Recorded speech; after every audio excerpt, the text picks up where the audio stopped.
Rebonjour, troisième et dernière partie jusqu'à midi et demi, midi 35.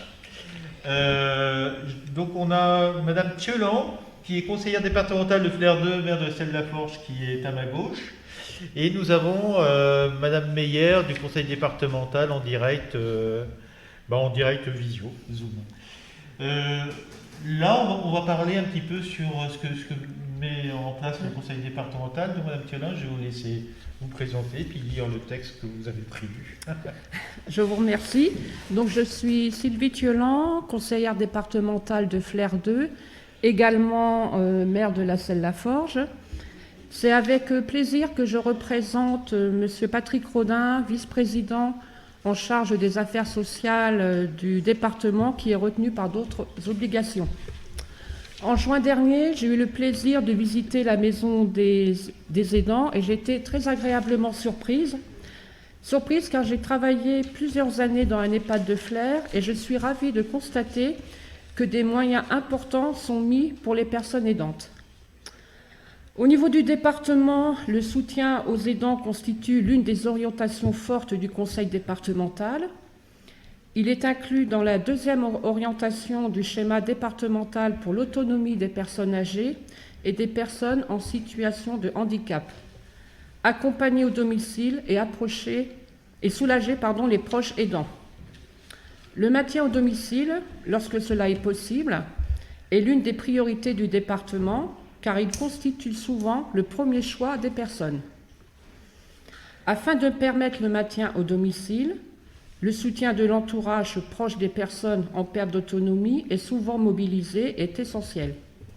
Ces proches aidants peuvent être amenés à s'épuiser face à cette forte sollicitation et sont parfois eux-mêmes vieillissants. Ces questions attirent toute l'attention du conseil départemental qui agit par différents biais. La loi sur l'adaptation de la société au vieillissement de 2015 a impulsé au niveau national la reconnaissance de l'importance des aidants, notamment au travers des aides que sont l'allocation personnalisée d'autonomie, l'APA, et la prestation de compensation du handicap, le PCH.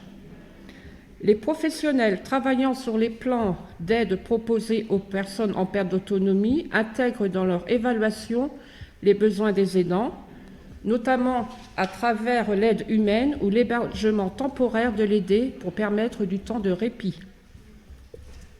Ainsi, depuis 2020, un texte législatif prévoit l'indemnisation du congé de proche aidant.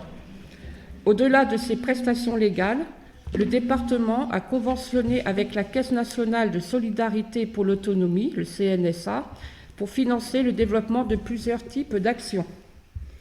L'information des aidants, avec des journées portes ouvertes, théâtres, forums, le soutien psychosocial collectif, type café des aidants, le soutien psychosocial individuel, et des formations sur l'accompagnement, le transport, se protéger en tant qu'aidant ou aller chercher de l'information. En 2021, le conseil départemental a lancé 2 nouvelles actions fortes. Une plateforme d'écoute départementale gratuite pour les aidants qui doit être déployée d'ici la fin de cette année. On en a parlé tout à l'heure. Monsieur Montambeau disait fin octobre, mais bon, par contre, je ne peux pas vous confirmer. Un diagnostic de l'offre proposée aux aidants et de leurs besoins. Cet état des lieux, réalisé avec le soutien d'un cabinet expert, permettra de construire un plan d'action pour les années à venir. Les aidants, sans lesquels le maintien à domicile des personnes en perte d'autonomie se trouverait dans bon nombre de situations compromis, sont des acteurs au centre de l'accompagnement. La prise en compte de leurs besoins et fragilités et la reconnaissance de leur engagement doit trouver leur traduction dans une amélioration des dispositifs mis en place au niveau départemental. Je pense, Monsieur le Président, je vous remercie. Je pense que votre maison des aidants est un modèle qui doit être copié dans d'autres départements. Je vous remercie.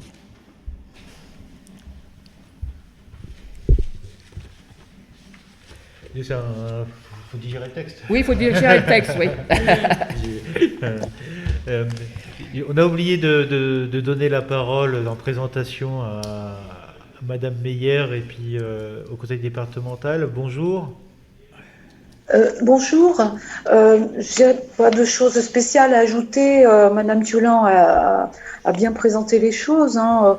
Peut-être juste compléter qu'effectivement, à travers nos dossiers d'évaluation de l'aide personnalisée à l'autonomie, nos équipes évaluent les besoins de la personne, mais plus largement de l'entourage. Identifie bien l'aidant. Alors, c'est pas tous les aidants, hein, c'est l'aidant qui est au pied du lit du malade, hein, si on peut dire.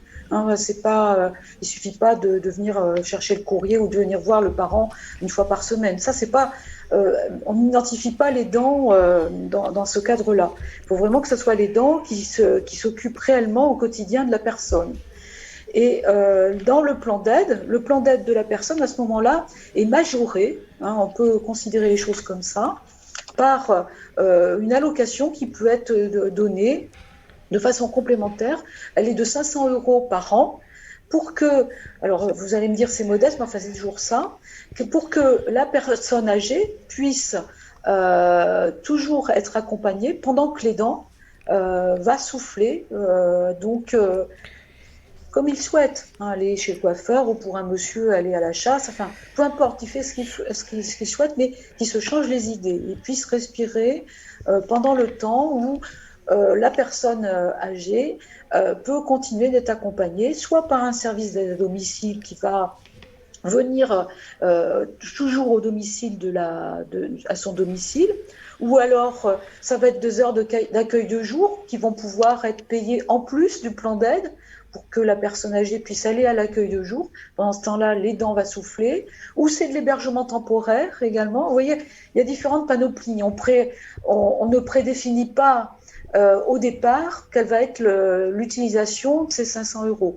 Mais c'est ces fourchettes d'aide qui peuvent être déployées.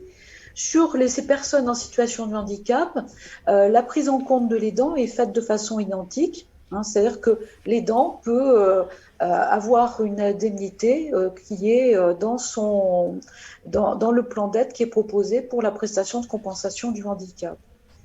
Et puis, et Madame Thiolin l'a bien exposé, dans le cadre de conventions extra-légales, nous avons la possibilité aussi de financer différents moyens de déploiement d'actions de prévention en destination des aidants. Alors, c'est des soutiens psychosociaux collectifs. Pendant la période Covid, ces actions ont été un petit peu plus diminuées. Ça a été beaucoup plus des actions individuelles et on peut s'en réjouir parce que souvent c'est peut-être ce qui correspond le mieux aux difficultés des aidants, hein, qui pourront plus facilement peut-être s'épancher de façon individuelle. Hein. Je pense que ça a eu un bon succès. Et puis aussi sur les formations, hein, les formations qui peuvent être données aux aidants. Alors vous allez dire, c'est un peu bizarre, former les aidants. Mais c'est déjà les former, les informer sur le contenu de la pathologie que la personne âgée ou la personne en situation de handicap a. Hein, c'est-à-dire dédramatiser, dire ben, c'est normal que la personne ait ce type de réaction, apaiser les choses. Hein. Je crois que c'est la première pierre à l'édifice pour pouvoir aider sereinement la personne. Et puis, donc, Madame Thiolin l'a bien relayé. On est tellement soucieux de tout ça qu'on s'est dit, mais il faut qu'on aille plus loin, il faut qu'on comprenne mieux les difficultés. Donc, on a demandé à un cabinet d'études de venir nous aider là-dessus. Et il y a des questionnaires qui sont en cours de déploiement à destination des professionnels, à destination des aidants, pour essayer de mieux comprendre quelles sont les difficultés au quotidien, pour essayer de voir où est-ce qu'il y a des zones blanches aussi sur le département. Parce que ça, on sait bien, hein, il y a la maison des aidants sur Flers, mais il n'y en a pas partout, il n'y a pas partout des aides. Donc, c'est voir comment on peut déployer tout ça. Voilà un petit peu ce que je voulais juste compléter, mais que Madame Thiolin a fort bien exposé. Et voilà. Si il y a des questions. Peut-être juste mentionner que si des personnes qui nous écoutent souhaitent remplir le questionnaire à destination des aidants, il se trouve sur le site internet du conseil départemental. Tout à fait. Donc, je suis accompagnée d'Aurore Segaud qui s'occupe de tous ces dossiers au niveau de la section 4, en tous les cas. et qui est plus en lien sur l'étude du cabinet qui a été retenue. On mettra en lien le questionnaire avec nos vidéos. Tout à fait, très bonne idée, merci. Monsieur Montambeau, Madame Gigou, est-ce que vous avez des questions, un retour Je pense que ça va intéresser beaucoup de personnes qui ne connaissent pas leurs droits. Ils ne connaissent pas leurs droits, donc s'ils peuvent apprendre. Monsieur Montambeau ? Oui, écoutez, nous travaillons en partenariat depuis fort longtemps avec le conseil départemental de l'Orne, ce qui nous a d'ailleurs permis d'avancer par rapport à la cause du binôme aidant-aidé.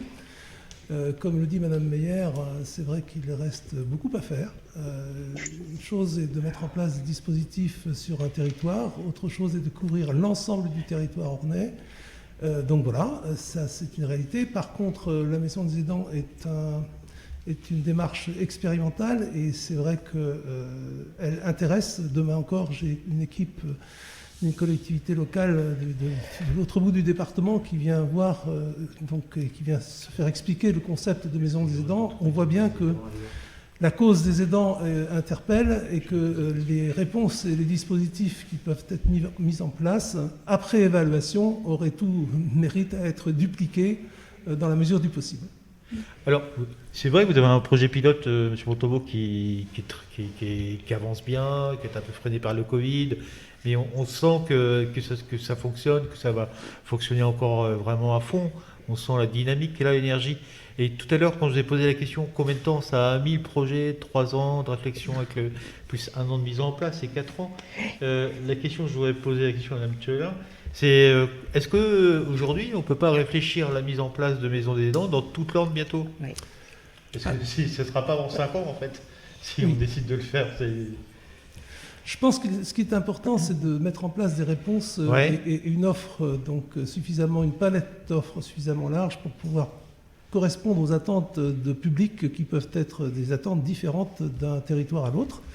Donc la Maison des aidants de Flers, bien sûr, c'est une réalisation importante, mais pour autant, je pense qu'on peut faire avancer la cause des aidants en mettant en place une démarche qui ne soit pas forcément au point de celle de la Maison des aidants de Flers, au sens où là, nous sommes arrivés à une infrastructure importante, laquelle forcément a pris beaucoup plus de temps à mettre en place qu'un micro-projet plus léger et quand même utile sur un territoire. Donc je crois qu'entre la maison des aidants de Flers et d'autres dispositifs locaux, c'est une question de curseur et je pense qu'avec le conseil départemental, nous sommes tous disposés à voir comment adapter ces réponses en fonction des attentes des territoires, des attentes des usagers, mais aussi peut-être travailler davantage avec les collectivités locales qui doivent prendre en compte cette pyramide des âges qui est celle que nous connaissons. Et donc vraiment, nous avons à adapter la ville, le bourg, aux aînés et aux aidants. Ne pas oublier les aidants actifs, c'est-à-dire ceux qui sont au travail le matin. Et vraiment là, c'est une approche complémentaire qu'il ne faut pas oublier. Les aidants âgés, certes, mais les aidants plus jeunes, actifs et qui ont un grave équilibre, un déséquilibre plutôt entre leur vie personnelle et leur vie professionnelle. Justement, M. Montambeau, tout à l'heure, vous me disiez que des élus prenaient contact avec vous pour éventuellement lancer des projets. Et je trouve que c'est très, très important qu'ils échangent avec vous pour voir ce qu'il faut faire par rapport à leurs besoins, quoi. Enfin, Tout à fait. Donc, nous avons régulièrement des demandes d'explications, de visite de la Maison des aidants. Je préfère dire présentation du concept que visite, puisque, oui, bien sûr, c'est une maison, mais c'est plus une démarche qu'une simple maison. Et demain encore, nous avons une équipe, d'une collectivité locale qui vient, mais c'est une parmi beaucoup d'autres. C'est vrai dans l'Orne, c'est vrai du Calvados, on vient de différents départements, de la Manche aussi. C'est vrai que oui, la cause du domicile et la cause des aidants et du binôme aidant-aidé est entendu et je crois que ça avance. C'est vrai que la loi ASV, adaptation de la société au vieillissement, qui, comme le disait Madame Meyer tout à l'heure, permet de reconnaître le droit au répit des aidants. Ce droit au répit qui, certes, n'est pas abondé de façon suffisante puisqu'il y a 500 € annuels, mais tout de même, ça permet donc déjà de poser le droit au répit des aidants, des proches aidants, et ça permet d'enclencher quand même des démarches d'accompagnement intéressantes. Moi, ce que je voulais ajouter aussi, c'est que, si vous voulez, le concept de la maison des aidants marche aussi parce qu'il s'appuie sur différents services qui existent déjà. Donc, vous avez votre accueil de jour, qui est un service autorisé par le président du conseil départemental et le directeur général de l'ARS. Et puis également cette plateforme de répit qui est sur des crédits ARS et qui vous permet aussi de répondre sur l'ensemble du bassin de l'Ouest du département. Et ça, c'est une bonne nouvelle. Et ce qu'il faut savoir, c'est que nous avons une autre plateforme de répit également qui est sur l'Est du département, qui est gérée par l'UNA à Alençon-Perche. Et qui gère aussi un accueil de jour itinérant. Donc selon les mêmes bases que je viens de dire. Ensuite, nous avons le centre du département qui, pour l'instant, est découvert. Mais nous avons, je l'annonce pour le compte de l'ARS, mais l'ARS a envoyé la notification officiellement ces jours, où elle va l'envoyer. Il va y avoir un porteur qui est retenu pour le centre du département. Alors, je ne vais pas donner le nom encore, parce que je crois que c'est encore dans les circuits et que la lettre officielle n'est pas encore partie. Mais voilà, donc nous avons cette chance-là que pour tout le département de l'Orne, nous avons au moins ces structures qui peuvent intervenir. Donc je pense que aussi ce qui est important, c'est la coordination entre les acteurs. Moi je trouve, vous avez raison Monsieur Montambeau, d'être prudent sur cette... Parce qu'on peut bâtir des murs, mais il ne suffit pas de bâtir des murs, il faut que ça vive, que ça fonctionne, qu'il y ait des liens étroits. Et ça, vous avez réussi à le faire marcher sur votre territoire. Et ça, c'est des points importants. Voilà ce que je voulais juste dire. C'est très vrai, Madame Meyer, tout à fait. Et la preuve aujourd'hui avec APF France Handicap, nous sommes là en partenariat pour l'organisation de cette journée du 6 octobre. C'est quand même un geste symbolique d'une démarche partenariale. Et il faudrait ajouter, donc vous parliez de la plateforme de répit, mais il y aura bientôt, très bientôt, fin octobre, une plateforme d'écoute départementale. Aussi. Donc, voilà, puisque c'est tout à fait dans le sens de ce que vous disiez, à savoir écoute et accompagnement des aidants, quel que soit l'âge ou la pathologie, sur l'ensemble du département de l'Orne. Tout à fait. Eh ben, c'est un beau projet qui vit. Surtout, c'est la vie dans une maison qui est proche et à proximité. Mais comme on le sait, les projets, Madame Meyer le disait, donc c'est sûr que c'est en partenariat que ça se construit. Et il faut aussi savoir, et on le sait trop, que s'ils ne sont pas portés, les projets portés dans la durée et portés donc bien sûr collectivement, ils ne peuvent pas réussir. Et c'est vrai que bon, nous sommes en partenariat avec le conseil départemental, nous savons quelle qualité d'échange nous pouvons avoir, et il est clair que nous ne pourrions pas imaginer une poursuite et une montée en puissance de notre projet et de notre réalisation seul. Et c'est évident que nous ne manquerons pas de faire les évaluations nécessaires avec des indicateurs objectifs pour montrer que oui, ça peut réussir et l'essaimage sur le département de l'Orne pourrait donc enfin être imaginé. Madame Thielin, un petit mot pour conclure. Moi, je le disais en début d'intervention, moi je suis émerveillée par la maison des aidants qu'il y a à Flers. Je vois que M. Montambeau est quelqu'un de passionné. Je ne sais pas depuis combien de temps vous... On peut dire ça. Alors, bien sûr, avec une équipe et avec, voilà, une, direction, c'est ce que j'allais dire. Avec une direction qui s'implique évidemment. Tout à fait, oui. J'allais rebondir là-dessus. Vous avez une équipe, voilà. Par contre, on parlait de recrutement tout à l'heure, oui, ce qui devient un gros problème. Oui. Donc, voilà, je ne sais pas trop comment on pourrait éventuellement vous aider pour... Voilà, donc c'est vrai que là, c'est un sujet qui va au-delà de la maison des aidants et de l'UNA. Il est clair que les métiers de l'accompagnement, leur manque d'attractivité est criant et pose réellement problème, puisque nous sommes obligés d'adapter nos accompagnements aux ressources humaines dont nous disposons et qui sont insuffisantes. Donc voilà, là il y a un vrai gros sujet, car tous les projets ne pourront avoir lieu et les accompagnements ne pourront être de qualité que si nous avons des personnels formés pour assurer précisément des besoins évolutifs